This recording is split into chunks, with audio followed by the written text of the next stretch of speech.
Whether you're a skeptic or a believer, join me, Rob McConnell, as together we'll investigate the world of the paranormal and the science of parapsychology here on the X-Zone Radio TV show on XZBN and the X-Zone TV channel on Simul TV.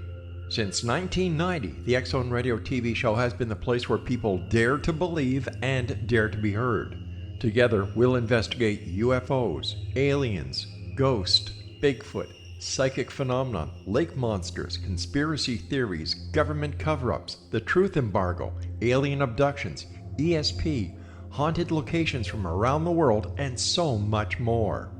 With over 28 years of broadcasting and more than 4,500 individual guests, the X-Zone is truly a place where fact is fiction and fiction is reality, as evidenced by the credibility, integrity, and professionalism of the guests that we bring to our international audience. If you have seen a UFO, had a close encounter, seen a ghost, Bigfoot, lake monster, or a story that you would like to share or have investigated, contact me, Rob McConnell, by sending me your email to xzone@xzoneradiotv.com, or you can call toll-free 1-800-610-7035, extension 143, and on Skype, X-Zone Radio TV.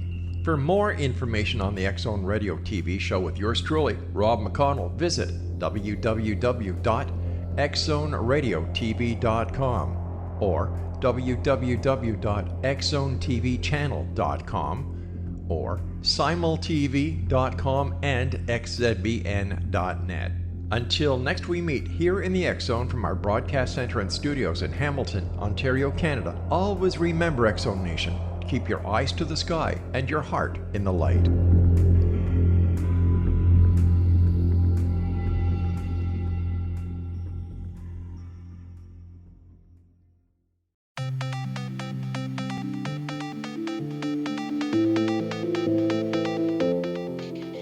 Welcome everyone to Too Good to Be True. Thank you for taking the time to listen. The subject for today's show is zombies and voodoo. Before we start getting into details, let's just briefly talk about psychic insight and how we apply it. We choose a subject, then research it, and based on that research, we determine what we think needs to be explained by creating a series of questions. Then Justina provides psychic insight to answer those questions. The psychic insight is narrated towards the end of the show. Accepting the psychic insight is a question of individual belief. Now let's go through the disclaimers. Here are the disclaimers. Neither of us claim to have any expertise in any subjects that we discuss. We relate information we find through research and the psychic insight. We are always delighted to hear from the listeners. The show only lasts an hour. We don't have the time to present exhaustive research on any topic. This means that there will be information that we miss. We want to provide a basis for the psychic insight. We don't care if a theory turns out too good to be true, as the show name suggests. We are only interested in finding out more of the truth about topics. Spirit can only relate insight that is appropriate for our time and history. Free will cannot be affected. Only comments that are appropriate for our time can be given through the psychic insight. Much of the subject matter in shows may have already been covered many times in other media. We want to look into subjects in a new, different way and be thought-provoking. We are not so good with pronouncing names, we apologize. And neither of us have any particular knowledge of folklore, the voodoo religion, or associated subjects. If we have misstated anything, we apologize. Today's subject includes zombies, the subject of horror movies and scary television series, creatures that obviously fascinate the public. There is a long-running television series which recently had casting calls for extras to dress up like zombies. The producers are looking to hire individuals with a background in dance. I don't think we'll see dancing zombies, but dancers know how to move in a certain way and move together in a similar manner. Why don't you provide an overview of the origins of zombies? The Wikipedia article on zombies starts as follows, quote, "A zombie is a fictional undead being created through the reanimation of a corpse. Zombies are most commonly found in horror and fantasy genre works. The term comes from Haitian folklore, in which a zombie is a dead body reanimated through various methods, most commonly magic. Modern depictions of the reanimation of the dead do not necessarily involve magic, but often invoke science fictional methods such as carriers, radiation, mental diseases, vectors, pathogens, scientific accidents, etc. Unquote. I guess the most important characteristic is a dead body that is brought back, like Frankenstein's monster. The Zombie Research Society website doesn't see it that way. Quote, he is brought to life rather than reanimated. Frankenstein is furthermore not relentlessly aggressive. He's quite a sensitive and thoughtful guy. He even tries to learn how to read and desires above all to be loved. He's driven to anger and destructiveness through his mistreatment by humans who discriminate against him largely because of his appearance. Finally, the process by which he was made to exist does not involve an infection. He doesn't eat and or bite people to spread his condition.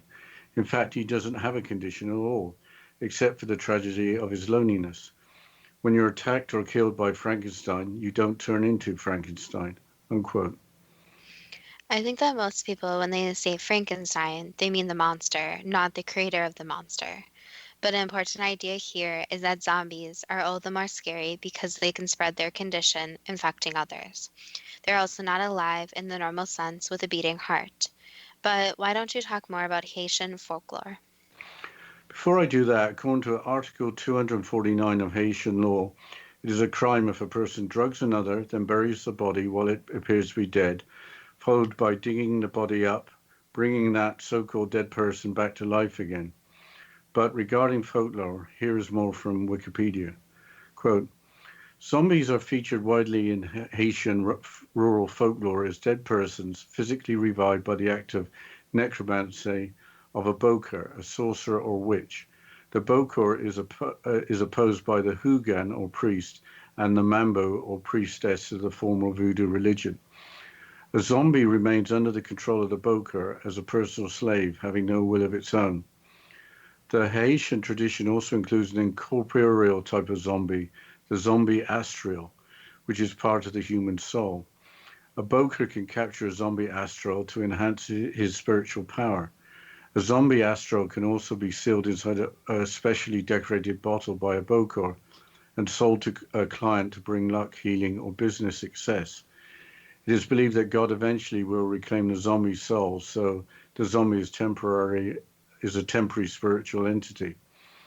The two types of zombie reflect soul dualism, a belief of Haitian voodoo. Each type of legendary zombie is therefore missing one half of its soul. The zombie belief has its roots in traditions brought to Haiti by enslaved Africans and their subsequent experiences in the New World. It was thought that the voodoo deity Baron Samedi would gather them from their grave to bring them to a heavenly afterlife in Africa, unless they had offended him in some way, in which case he would be forever a slave after death as a zombie. A zombie could also be saved by feeding them salt. English professor Amy Willents has written that the modern concept of zombies was strongly influenced by Haitian slavery. Slave drivers on the plantations, who were usually slaves themselves and sometimes voodoo priests, used the fear of zombification to discourage slaves from committing suicide.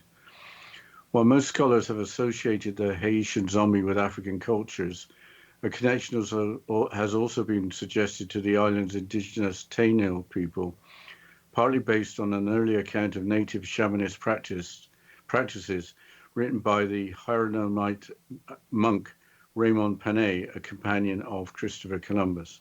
Unquote. Necromancy is a type of magic involving communication with the dead. A boker male or caplata female is a voodoo witch for hire, practicing for both good and evil. The voodoo deity Master of the Dead, Baron Samedi, is usually depicted as a character with the top hat, black tailcoat, dark glasses, and cotton plugs in his nostrils, as if ready for burial. The caricature showed up in the 1973 James Bond movie Live and Let Die, for example. When I think of voodoo witches, I think of pins being stuck in a voodoo doll to cause suffering to the person that the doll represents. Is that really part of the voodoo religion? The HuffPost website explains that most voodooists have not seen a voodoo doll, with voodoo not being a cult, black magic, or devil worship. The word voodoo actually means spirit, with the practice of voodoo being centered around communication with spirits, while not being about hurting or controlling others. Quote, Voodoo is a religion that originates in Africa. In the Americas and the Caribbean, it is thought that a combination of various African, Catholic, and Native American traditions. It is practiced around the world, but there is no accurate account of how many people are voodooists. Voodoo has no scripture or word authority. It is community-centered and supports individual experience, empowerment, and responsibility.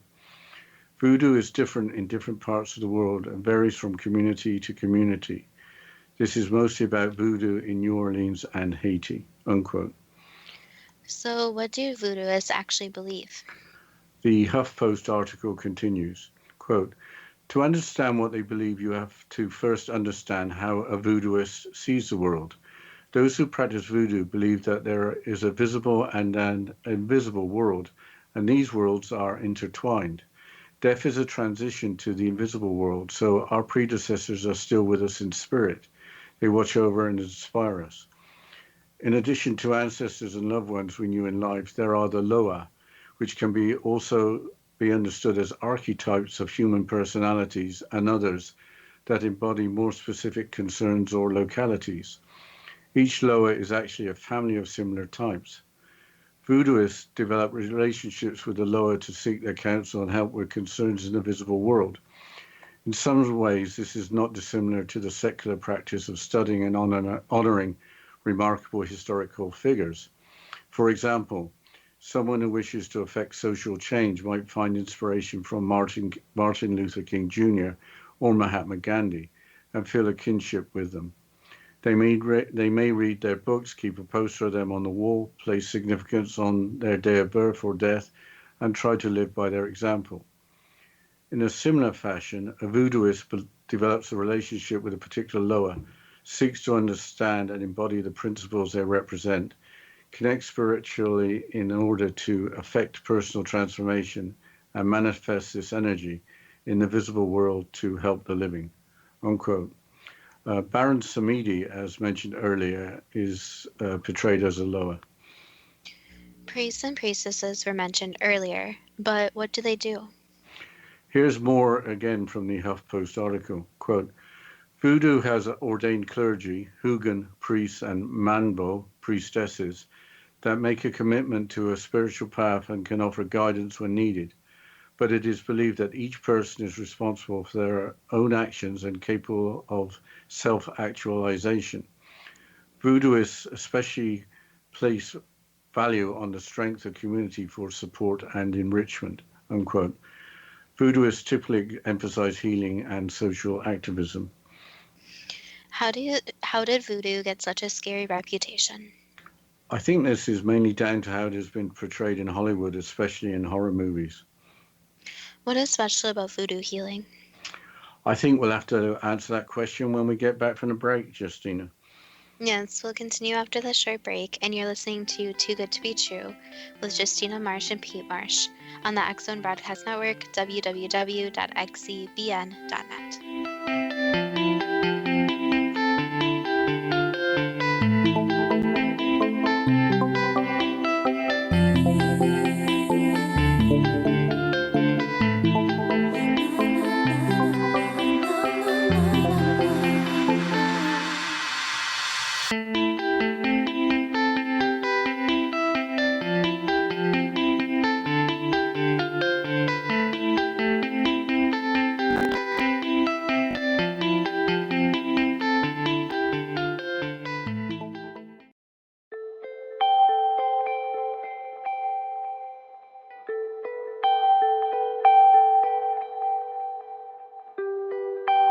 It's hard to listen to the news without realizing we're living in volatile, unprecedented times. Yet never has there been such an opportunity to transform the human condition. As old structures fail, where can we find the guidance to co-create a better way? Find Your Path Home is an ever-evolving, leading-edge information, education, and healing resource center designed to support and guide you on your path to unity and enlightenment. Based on sound principles employed by shaman worldwide, we provide techniques that can support you through the current transitions, offering online shamanic classes, international long-distance shamanic healing sessions, complimentary Mission Evolution radio episodes and Stairway to Heaven TV vignettes, seminars, retreats, and much more. All of this can be found on findyourpathhome.com. So I was watching the X Zone TV channel last night when I was abducted by aliens, and they kept repeating to me over and over again, simultv.com, simultv.com. What's simultv.com? That's what I asked them. They had it written on the side of their UFO. How do you spell that? UFO. No, I mean simultv.com. simultv.com. simultv.com. Right. simultv.com. Interesting that you were abducted by aliens in a simultv.com UFO last night. Oh, yeah? Yeah. Now that you mention it, I remember now last night I was awakened from a deep sleep. My great-grandmother was standing there. She said she'd come from the hereafter to tell me about simultv.com. She even spelled it out for me. simultv.com, sonny boy. simultv.com. simultv.com, sonny boy. Wow. Yeah. Guys, you'll never guess what my psychic guru just told me. simultv.com. Exactly. Are you guys psychic too? Of course. We all know about simultv.com. simultv.com. Welcome back to Too Good to Be True. And before the break, we were discussing voodoo. And Dad, you were just about to get into what is special about voodoo healing. I think you can say that white magic is involved. There are potions and spells. According to the EAEC website, health is addressed in voodoo rituals. Quote, the purpose of rituals is to make contact with a spirit, to gain their favor by offering them animal sacrifices and gifts to obtain help in the form of more abundant food, higher standard of living, and improved health. Human and lower depend upon each other. Humans provide food and other materials. The lower provide health protection from evil spirits and good fortune. Rituals are held to celebrate lucky events, to attempt to escape a run of bad fortune, to celebrate a seasonal day of celebration associated with a lower, for healing at birth, marriage, and death, unquote. I'm sure you don't mind talking more about zombies, or at least the fear of them, in ancient times. The Historic Mysteries website has some interesting facts, starting with the origin of gravestones. Quote, the history of zombies may go back all the way to the Stone Age. Some scholars believe that the fear of reanimated corpses may have led to the evolution of the gravestone. Originally, people would place cairns or piles of rocks over a freshly buried body to make sure it would not dig its way out, unquote. So there may be more to headstones than being memorials. There must also be more interesting facts from the ancient world. The Archaeological Institute of America's website from November of 2007 discusses an outbreak of the Solanum virus as an explanation for zombies in early Egypt. Quote, Hierakonpolis is a site famous for its many firsts, so many, in fact, it is not easy to keep track of them all. So we are grateful to Max Brooks for bringing to our attention that the site can also claim the title to the earliest recorded zombie attack in history. In his magisterial tome, The Zombie Survival Guide, 2003, he informs us that in 1892, a British dig at Hierakonpolis unearthed a nondescript tomb containing a partially decomposed body whose brain had been infected with the virus Solanum that turns people into zombies. In addition, thousands of scratch marks adorned every surface of the tomb, as if the corpse had tried to claw its way out. Max Brooks is an American author who has written about zombies as well as being a former writer for the Saturday night television show. The article continues again referring to the work of Max Brooks. Quote, however, here we are concerned with real zombies, reanimated bodies of the recent dead, who are driven by an urge to consume living people, in turn creating more zombies. The idea that zombies are supernatural beings needs to be discarded. They are not the spawn of hell, although they certainly look the part. They are or were people who were infected by the Solanum virus. The virus creates a zombie by eating away the frontal lobe of the brain for replication, thus destroying it. The virus mutates the brain and allows the brain to remain alive but dormant and without the need for oxygen. Once the mutation is complete, approximately 23 hours from infection to fully functioning zombie, the ghoul will be on the unending search for living human flesh, thus spreading the infection, unquote. That implies that zombie-like behavior may have occurred in other ancient civilizations. The book De Bello Lemures, or The Roman War Against the Zombies of Armorica, written by Thomas Brookside, published in 2009, is fiction, but is presented as if a real manuscript were found and then translated, telling of Romans fighting zombies. Armorica is the name given in ancient times of part of now modern France. So why mention a work of fiction even if it's presented as nonfiction? If zombie-like behavior is evident in early Egypt, maybe something zombie-like occurred over the 500 years of the Roman Empire. So do you think that zombie television shows and movies are more about the breakdown of civilization than just the horror of the undead? I think that's where the real terror lies, beyond the undead's antics causing panic, riveting the audience. Is there any other evidence besides piles of rocks being put on graves that the living centuries ago feared the undead? The Mashable website, an article from April of 2017, describes findings in a deserted medieval village in the north of England. Quote, medieval times were hard. Between the bubonic plague, the Crusades, and serfdom, daily survival was a constant struggle. So this English village wasn't taking any chances on zombies. Villagers may have burned, broken, and stabbed their deceased to keep the corpses from springing back to life and roaming menacingly through the fields, a new study says. Pit full of bones near the abandoned town of Warren Percy suggests these bodies weren't simply buried and left to decompose.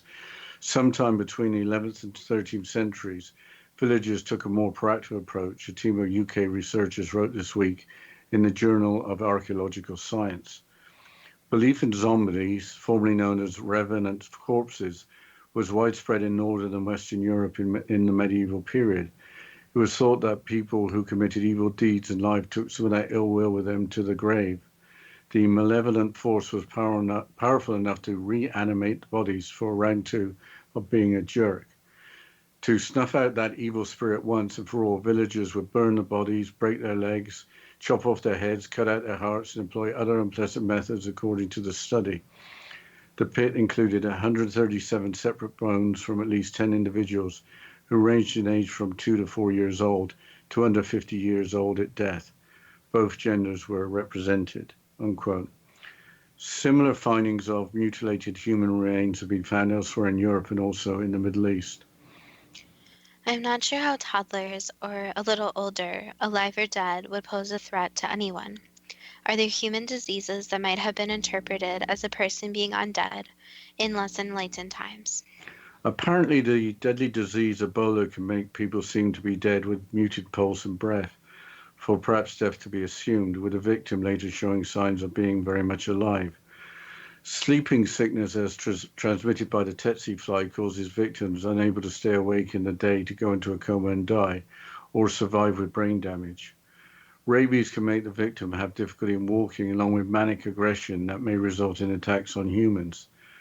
Leprosy can result in difficulty in walking, as well as outbreaks of skin lesions, making victims appear like zombies. The list goes on. So I don't think with disease it is any surprise that the idea of the undead came into folklore. Let's switch gears and talk about zombies in the animal kingdom. The Mental Floss website has some gruesome examples, including a fungus that affects ants. Quote, when a spore of Ophiocordyceps unilateralis meets an ant, things get very weird and very bad for the ant very quickly. The spore germinates and enters the ant's body through holes in its exoskeleton. The fungus then starts to grow inside the ant's body, absorbing soft tissue while leaving the vital organs intact, for the ant must remain alive and fully functional for a while longer to be of real use to the fungus. When O. unilateralis reaches the autumn of its short life and is ready to sporulate and make way for the new generation, its long branching filaments grow into the ant's brain. The fungus produces chemicals that poison the ant's brain and cause it to become transportation to the fungus's birthing ground and its own hearse. The ant, no longer in control of its own body, leaves its colony, climbs a plant, and clamps its mandibles around a leaf at the top, fastening it to its grave. There, new life springs into the world right out of the ant's head. Now out in the open, the fruiting bodies of the fungus mature and burst, releasing clusters of spore capsules into the air. As they descend, these capsules explode, spreading spores like confetti over the ground. The spores infect other ants, continuing the fungus's bizarre life cycle. The whole ordeal from one infection to the next can take as little as 2 weeks, unquote. I hope you aren't going to go through too many more examples like that. Just one more weird one, bacteria modifying plants. The following is from the BBC website. Quote, Saskia Hogenhout at the John Innes Centre and colleagues discovered the mechanism by which one group of bacteria, Phytoplasma, transforms helpless plants into zombies. They published their research in 2014. The bacteria in question need to be spread by insects that feed on plant sap, for example, leafhoppers. But in order to attract these vehicles of contagion, infected plants must first be bent to the bacteria's will. It looks like the parasites are taking over the plant, says Hogenhout. Hogenhout and her team discovered that the bacteria were secreting proteins that changed molecular processes inside the plants. That is, they alter transcription factors, the plant's own proteins that control gene expression and help differentiate different parts of the organism, for example, a leaf versus a flower versus a stem. The bacteria's invasive proteins displace the plant's own ones to the extent the infected plant begins to transform itself. Flowers on the plant begin to morph into green flowers, essentially becoming leaves. The infection makes them more attractive to the insects that will pick up the bacteria and carry them to new plant hosts, unquote. I think that's enough weird biology. It's time for the first question. Why are television and movie audiences fascinated by zombies? Basically, the draw is that humans can be formed into the undead. So life as a whole is very interesting to people, but also is death. So it's taking obviously human, sucking the life out of them, and seeing the consequences. But we'll have to continue with the psychic insight and questions about zombies and voodoo after this short break. And you're listening to Too Good to Be True with Justina Marsh and Pete Marsh on the X Zone Broadcast Network, www.xzbn.net.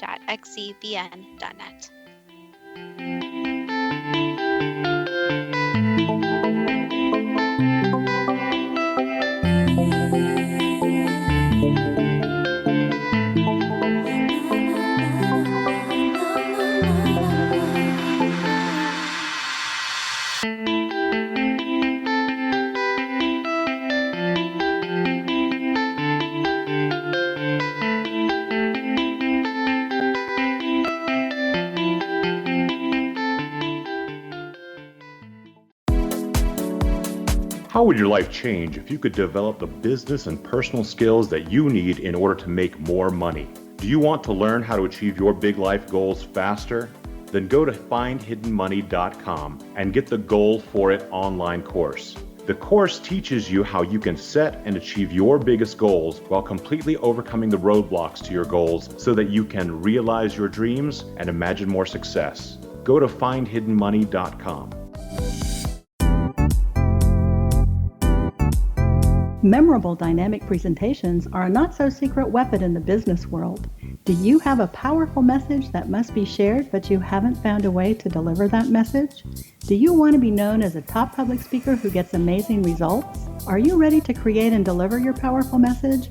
Thomas Hides can help you create and deliver your speech to get the results you desire. Visit iconquality.com. Did you expect your business to flourish, but instead it plateaued or didn't get off the ground yet? Would you like to achieve massive goals and discover new sources of income within your business?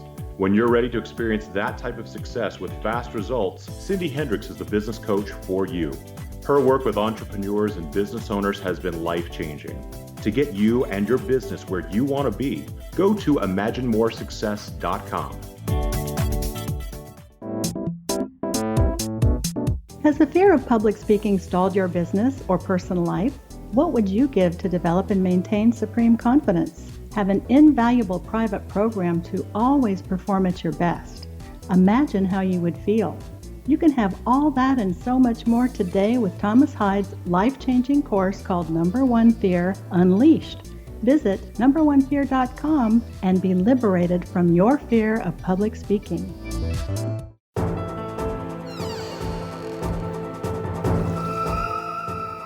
Welcome back to Too Good to Be True. And before the break, we were going through the questions and psychic insight about zombies and voodoo. Dad, can you please continue with the questions? Sure. Thanks, Justina. What is so riveting about the dead being reanimated, but not brought back as truly alive by magic, pathogens, scientific accidents, etc.? Basically, again, it's something without a soul, without this life within it. So it's very interesting to people since one, it seems very impossible, and two, it's something that would really affect all people. So it's this fear that's also intertwined. So it's just this interesting concept that maybe humans could come back without this life within them.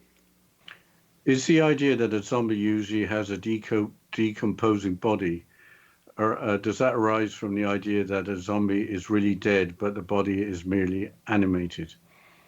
Correct. So the body without this life would continue to decompose since it's already dead. How can something that is already dead be killed or have its animation removed?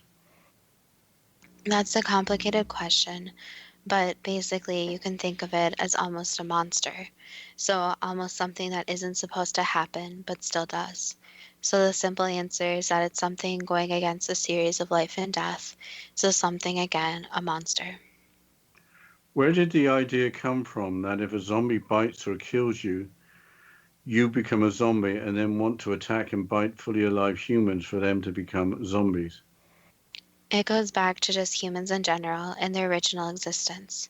So biting is something very, you can say, uncivilized that goes back to when humans just began. So you can think of biting as something that children do when they learn better very quickly. So biting is one of the strangest things that humans can do, but also something with obviously the saliva that they can spread disease. So it shows that this very uncivilized behavior, but also using saliva, so biological matter, to be able to spread. Was a point of the story of Frankenstein's monster that in society, if you are different, you will, in all likelihood, be mistreated? Yes, that's pretty true for the most part. So again, people focus on differences between each other in a lot of situations instead of similarities. Is another point of the story of Frankenstein's monster that the mistreated will, in all likelihood, be driven to anger and become destructive? Yes and no. It would really depend on the person, but in movies and in fictional characters, then yes, this is usually true. Was it necessary in Haitian law to define a crime of a person drugging another, burying the body, digging up the body, and then bringing that so-called dead person back alive again? Just the fear associated with it. So there's always tall tales, you can call them, of people being brought back from the dead. So this goes back to witchcraft and performing rituals and using the undead as more of their pawns. Is there any reality behind zombies as featured widely in Haitian rural folklore as dead persons physically revived by a bokor or a type of sorcerer? Some people believe that, yes, but there's no scientific basis in it. So it's not something that is currently possible. So usually when people were revived, it was usually because they were actually buried partially alive. So they are still alive when taken from the grave, unfortunately. Is there any reality behind zombies remaining under the control of the bokor or sorcerer as a personal slave having no will of its own? In a way, yes, and sometimes there was this control factor. However, they weren't truly zombies. Is there any reality as included in the Haitian tradition of a incorporeal type of zombie, the zombie astral, which is part of the human soul? Not exactly, no. Some still believe that. However, there is no scientific basis. So a bokor cannot capture a zombie astral to enhance its own or his own spiritual power. Correct. Does zombie belief have its roots in traditions brought to Haiti by enslaved Africans? That could be said, yes. Where zombies is actually a word, obviously, for people who are under others' control also. So sometimes when someone seems more death-like, they've been through a lot, they are also called a zombie. So zombie doesn't always refer to what's in the movies. It can also refer to people who seem like a lot of the life is already out of them. So not physically the life has been out of them, but spiritually, emotionally, and psychologically, the life has been taken out of them. Could voodoo deity Baron Samedi gather the dead from their grave to bring them to a heavenly afterlife, or otherwise be forever a slave after death as a zombie? The simple answer is no. Did slave drivers on Haitian plantations, who were usually slaves themselves and sometimes voodoo priests, use the fear of zombification to discourage slaves from committing suicide? Yes, there was this talk of that, where there's fear put into the people. So again, fear drives many to be under command.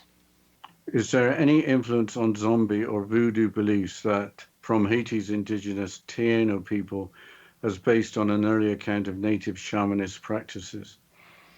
That could be said, yes, but again, with connecting different tall tales, you can call them, there's always going to be more information that gets twisted. So advice is not to take everything at face value, since when information is passed from one person to another, it's always changed a little bit.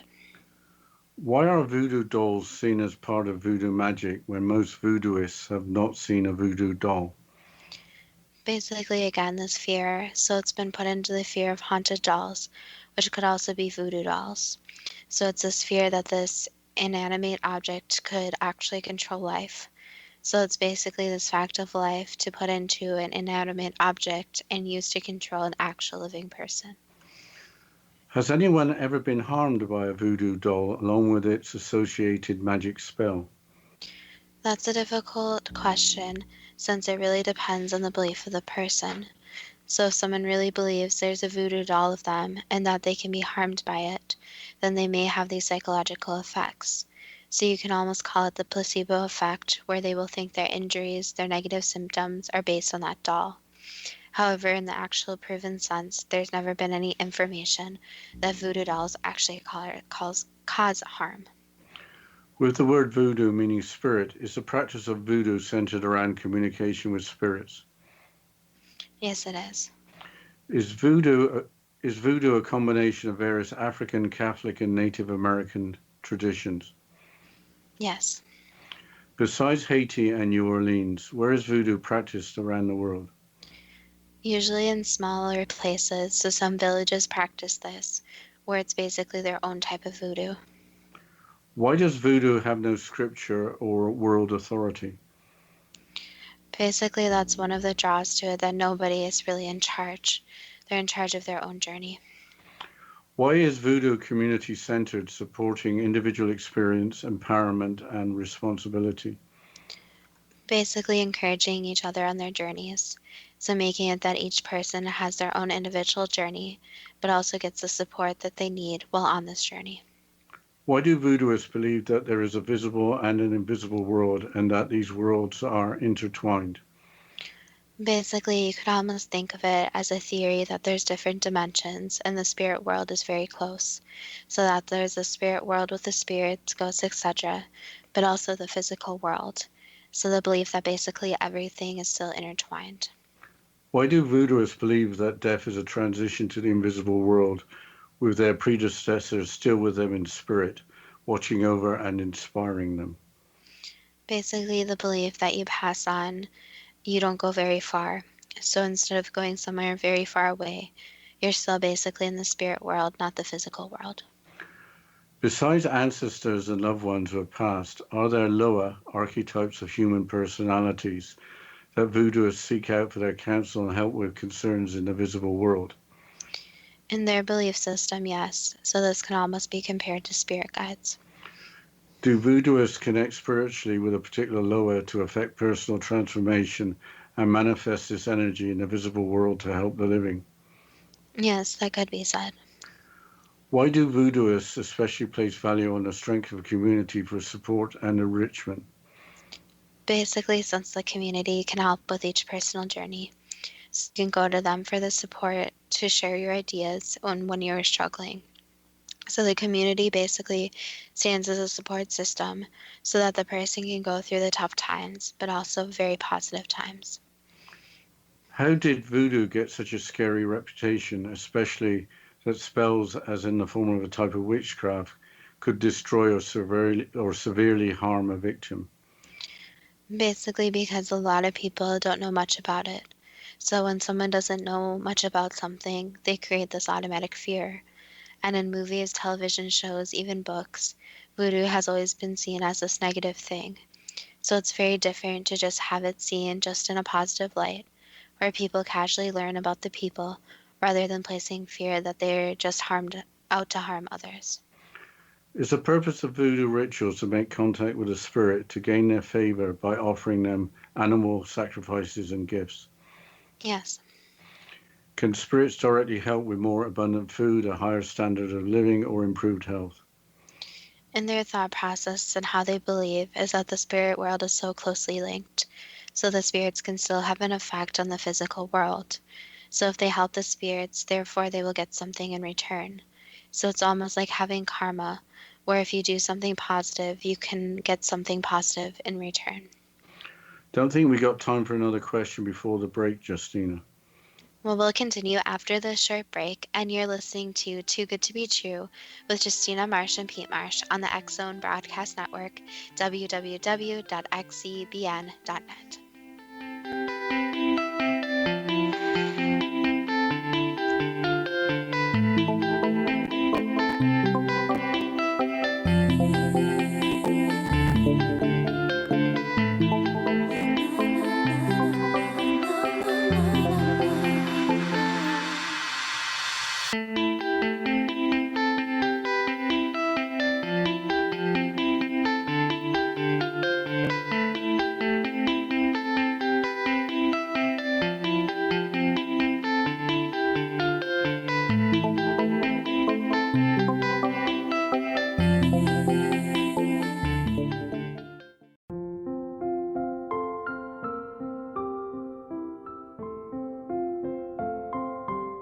I am Dr. Carl O'Helvey, founder, president of a new cancer foundation focusing on evidence-based physical, mental, and spiritual interventions, including natural cancer cures, prayer, meditation, affirmations, nutrition, and other related holistic cancer prevention and cure modalities.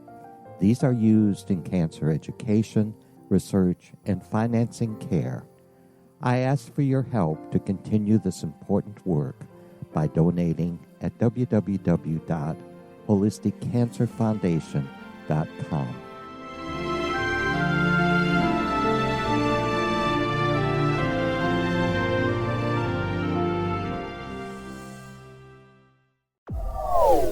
They are here, and they've been here for thousands of years, making their presence known in the shadows. They might be seen by a lonely motorist on a deserted road late at night, or by a frightened and confused husband in the bedroom he is sharing with his wife. But who are they? What do they want? Why are they here? Perhaps most concerning, has the government been aware of their presence all along? The new book by Ellie Marzulli, UFO Disclosure, the 70-year cover-up exposed, delves into the world of UFOs. Can full disclosure be soon? Order now and receive a free hour and 37-minute DVD on the UFO phenomenon. UFOs are real. Get both the book and the DVD, a $40 value, for only $19.99. To order your book and DVD today, go to lamarzulli.net. That's LAMARZULLI.net.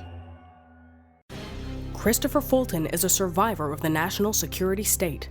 All he wanted to do was preserve history when he acquired a Cartier watch from the estate of President Kennedy's personal secretary. But that simple act set off a terrible chain reaction.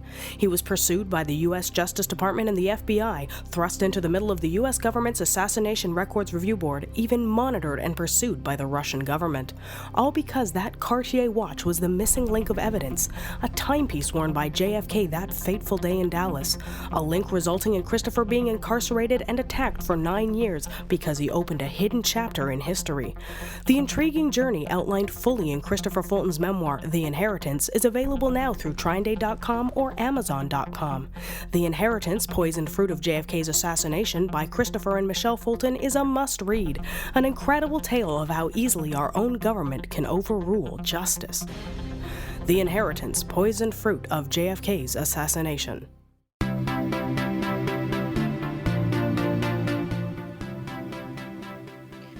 Welcome back to Too Good to Be True. And before the break, we are going through the questions and psychic insight about zombies and voodoo. Dad, can you please continue? Can a spirit help those who are willing to help themselves? You could say that. It really depends on the person and the situation. But usually it's well known that if you ask your spirit guide for help, they are there to give it.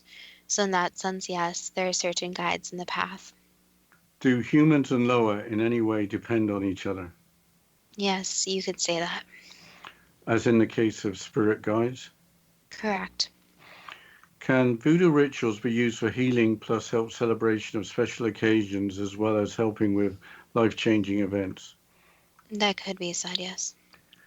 Can it be said that voodooism is a form of shamanism? They're closely related, yes.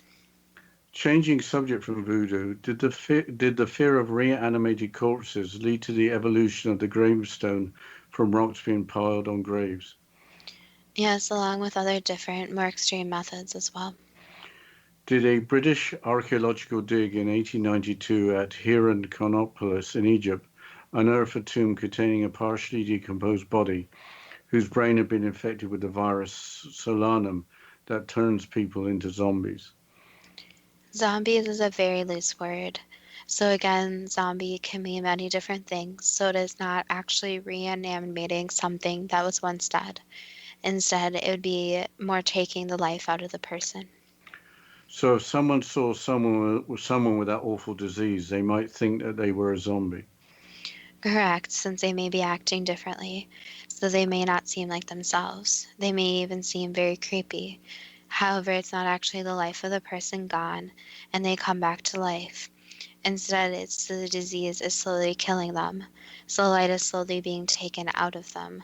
So the difference is that they weren't once truly dead. Had an animated corpse or buried alive person tried to claw its way out of the tomb discovered in 1892? Yes. Does the solanum virus do its damage by eating away the frontal lobe of the brain for replication, thus destroying it? Correct, yes.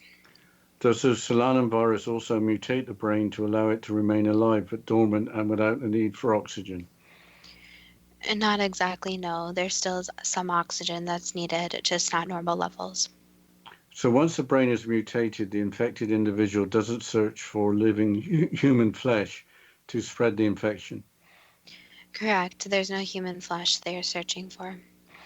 Although a work of fiction, is there a grain of truth in the book written by Thomas Brookside, De Bello Lemures, or the Roman War against Zombies of Armorica?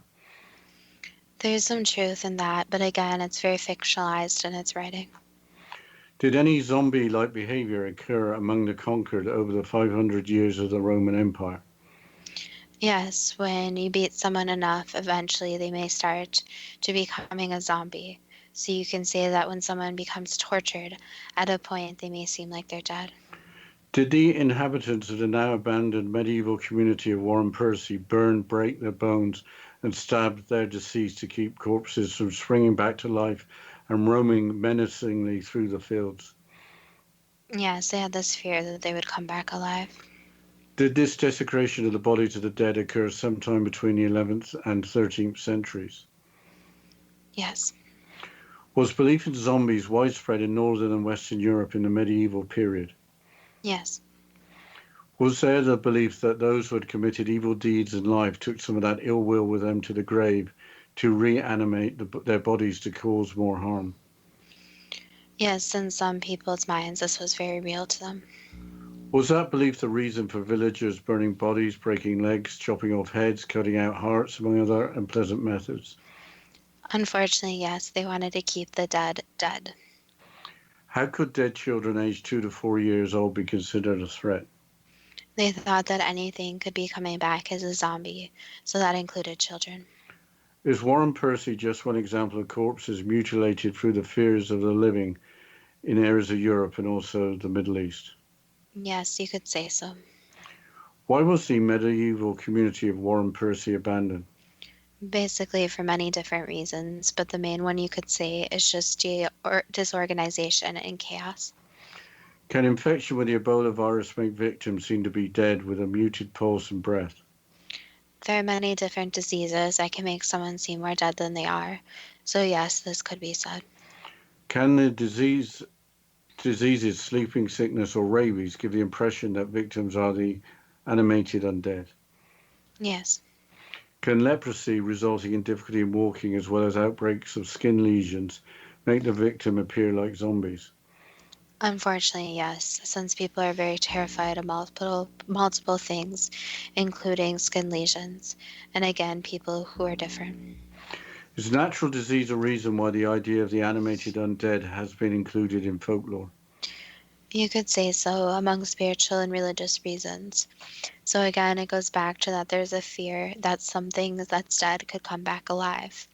But there's also these diseases. So in a way, it's just a combination of fears since many people are afraid of death, but also are afraid of disease. In the animal kingdom, besides survival of the fungus, why has it evolved that Ophiocordyceps unilateralis can grow into an ant's brain, killing it to create a living corpse? Basically, just evolution. But the interesting difference between this and the classic zombie is that it is the living thing taking over another living thing. So instead of really calling it a zombie, it's more like a parasite where it's using a vessel, but there's still the living ant controlling the vessel. How does the fungus control the brainless ant so that it leaves its colony, climbs a plant, clamps its mandibles around a leaf at the top to become a corpse, to continue to provide a food source to the fungus to grow and produce new spores? Unfortunately, it's just evolution. So the fungus over time found very extreme methods of survival. So it figured out that it could find a host, feed off of its host, and use its host. It would be able to survive.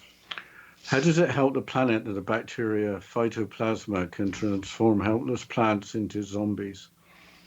Again, just evolution, so survival.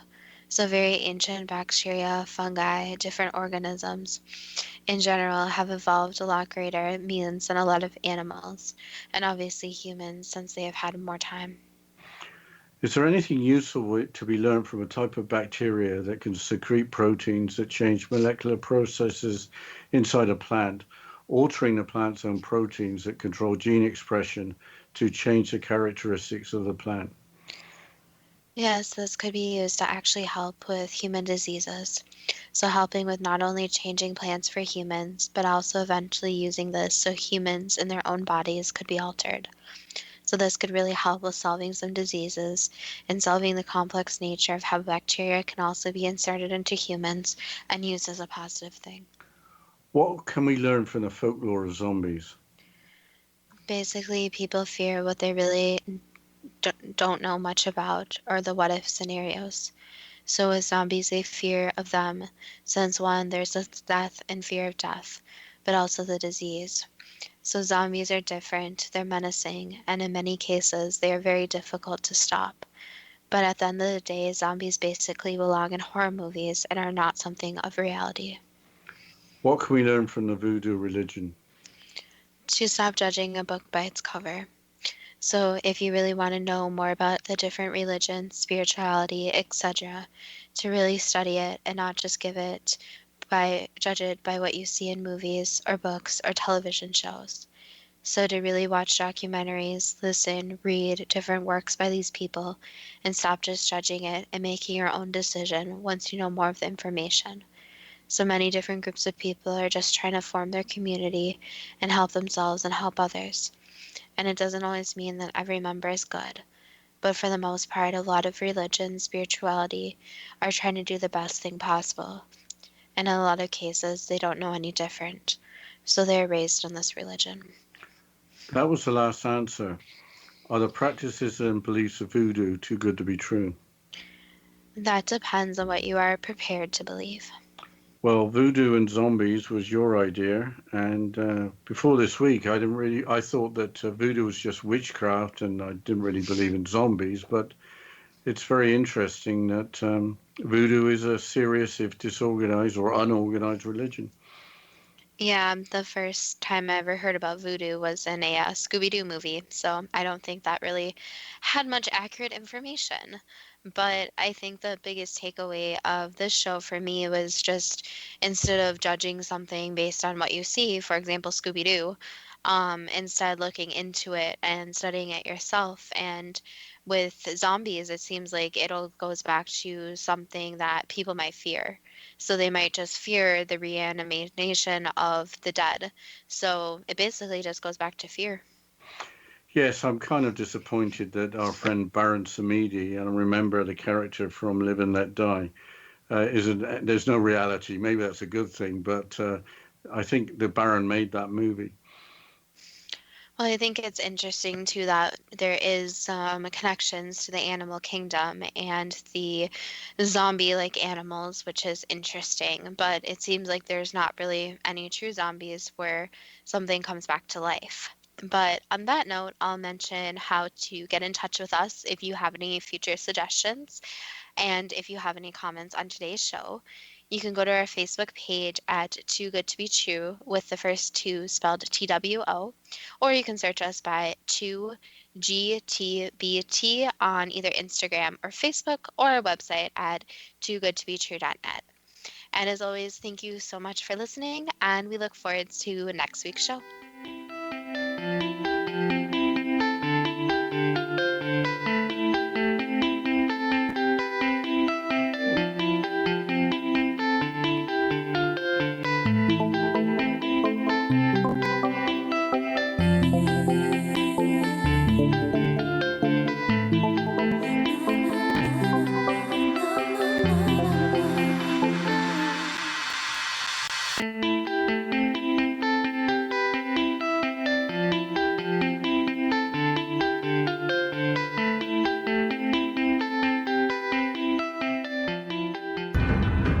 If you are looking for a safe, zero-calorie, natural option to the harmful artificial sweeteners on the market today, Just Like Sugar is what you're looking for. Just Like Sugar is a wonderful natural alternative for those health-conscious people who choose a calorie-restricted diet with a great, pure, sweet flavor that tastes just like sugar. Just Like Sugar is a great natural option for people suffering from diabetes and may be useful in restricted diet programs where standard sugars are not allowed and does not cause a laxative effect of some other sweeteners.